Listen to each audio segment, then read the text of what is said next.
This channel does not promote any violent, harmful, or illegal activities. All content provided by this channel is meant for an educational purpose only. কট্টরপন্থীদের বিদ্বেষের আগুন বাংলাদেশে নিভছে না, ছারখার হয়ে গিয়েছে ছায়ানট। গতকাল আপনাদের দেখিয়েছিলাম আমরা সঞ্জিদা খাতুনের স্মৃতিধন্য ছায়ানট ছারখার করে দিয়েছে কট্টরপন্থীরা। এই মুহূর্তে কবি সুবোধ সরকার আমার সঙ্গে টেলিফোন লাইনে রয়েছেন। সুবোধ, আমি শুভজিৎ কথা বলছি স্টুডিও থেকে। গতকাল ছায়ানট দেখে যথেষ্টই মন খারাপ হয়েছিল, রাগও হয়েছিল। আজ উদীচী, সেই উদীচীর ছবি দেখতে পাওয়া যাচ্ছে, সেখানে কট্টরপন্থীদের টার্গেট। এভাবে সাংস্কৃতিক পীঠস্থানকে টার্গেট কট্টরপন্থীরা করে কি প্রমাণ করতে চাইছে? এভাবে সাংস্কৃতিক পীঠস্থানগুলোকে তাদের আগ্রাসনের মধ্যে আনা কি কারণ হতে পারে, আপনার কি মনে হয়? এক হচ্ছে চূড়ান্ত ভারত বিদ্বেষ,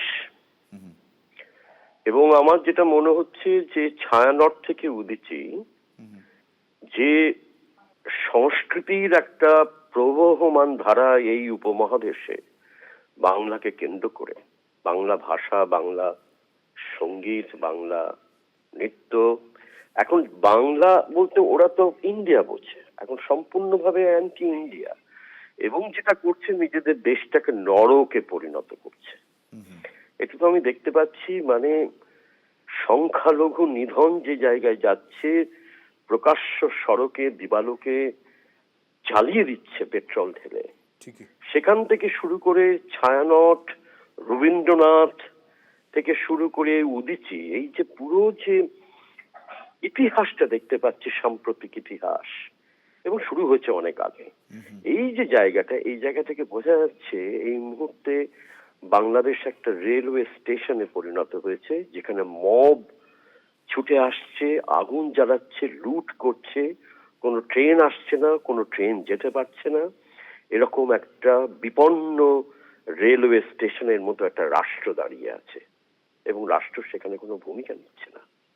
এটা খুব ভয়ঙ্কর এটা, এবং এটা আমাদের পক্ষেও খুব ভয়ঙ্কর, কারণ আমরা তো পাশের বাড়ি, বা ওরা আমাদের পাশের বাড়ি।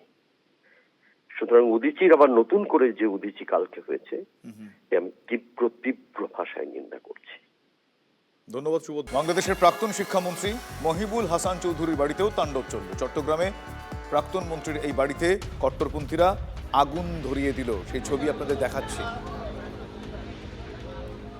আমার সহকর্মী সুমন মহাপাত্র এই মুহূর্তে আমার সঙ্গে টেলিফোন লাইনে রয়েছেন। সুমন, আমি জানতে চাইবো যে একের পর এক এরকম বিদ্বেষ, বাংলাদেশে বিদ্বেষের এই যে ছবি, প্রাক্তন শিক্ষামন্ত্রী মহিবুল হাসান চৌধুরীর বাড়ি টার্গেট, তাণ্ডব চলল, সেখানে কি কারণ হতে পারে?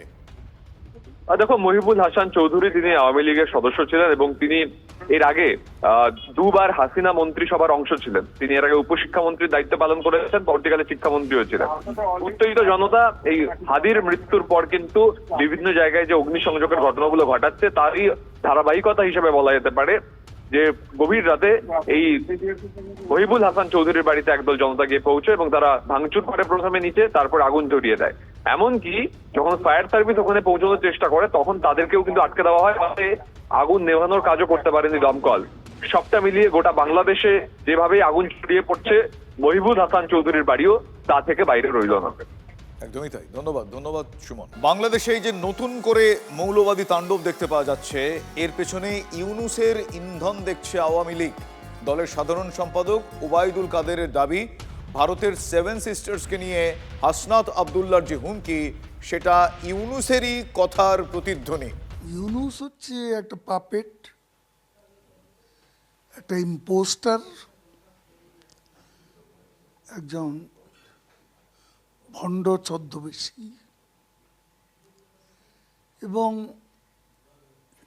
সে এখানে তার নিজের ক্ষমতাকে প্রাধান্য দিচ্ছে, এবং কোন কোন শক্তি সঙ্গে হাত মিলালে তার পারপাস সার্ভ হবে, সেটা সে এখানে এসে অনুধাবন করেছে। হাদিকে ভারতের কেউ এই ঘটনা ঘটার আগে এই নামের সঙ্গে তাদের কর্তৃপক্ষ, ইন্টেলিজেন্স খুব বেশি জড়িত বা কোনোভাবে জড়িত, এটা আমার মনে হয় না। এখানে ভারতে জড়িত আছে এমন বালকিল্য উক্তি না করাই ভালো। অন্যদিকে প্রাণের ঝুঁকি নিয়েই বাংলাদেশ থেকে ভারতে হীরালাল দাস চিকিৎসার জন্য ভারতে এসেও ব্যবসায়ীর চোখে মুখে আতঙ্ক। পরশু রাতে চট্টগ্রাম থেকে বেরিয়ে আটকে পড়েছিলেন ঢাকায়। ঘুরপথে বেনাপোল হয়ে পেট্রাপোলে এই বাংলাদেশি ব্যবসায়ী। চিকিৎসার পর কিভাবে দেশে ফিরবেন সেই নিয়ে এই মুহূর্তে দুশ্চিন্তায় রয়েছেন হীরালাল বাবু। দূতাবাসে আগুন লেগেছে এটা শুনেছি, যেহেতু আমি তো রানিংয়ে ছিলাম, গাড়িতে ছিলাম। দূতাবাসে আগুন লেগেছে এটা শুনেছি, ওখানে আগুন দেওয়া হচ্ছে, চিটাগাঙে হামলা হয়েছে এটা শুনেছি। ভারতে আসার জন্য আপনি কখন বেরিয়েছেন চিটাগাং থেকে?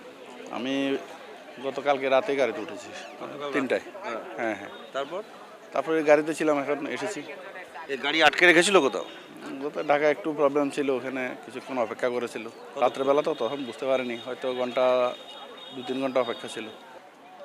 কারোর জন্য ভালো হচ্ছে, কারোর জন্য খারাপ হচ্ছে, সেটা আর কি। কারা করাচ্ছে এটা? এগুলো বর্তমান যারা আছে, দেশ চালাচ্ছে, ওদেরই লোকজন আর কি। কেন এরা তো আপনারা যে দেশটা চেয়েছিলেন সেই দেশটা মানুষজন রয়েছে, শান্তি ছিল, হঠাৎ করে কি হলো? হঠাৎ করে এখন সরকার চেঞ্জ হয়েছে, সব কিছু তো চেঞ্জ আছে, চেঞ্জের মধ্যে যেটা চলছে আর কি। মানে এই পরিবেশে আপনাদের থাকতে হচ্ছে, ভয় করছে না? তা তো কিছুটা ভয় আছে, ভয় থাকবে। বিভিন্ন ধরনের অকারেন্স ঘটতেছে, সেটা কোনো জানা। যেমন একটা ছেলেকে ওই যে পুড়িয়ে, মানে ধর্ম বানানোর কথা বলে ওকে মেরে তারপর গাছের মধ্যে ঝুলিয়ে আগুন লেগে দিয়েছে, আপনারা দেখেছেন।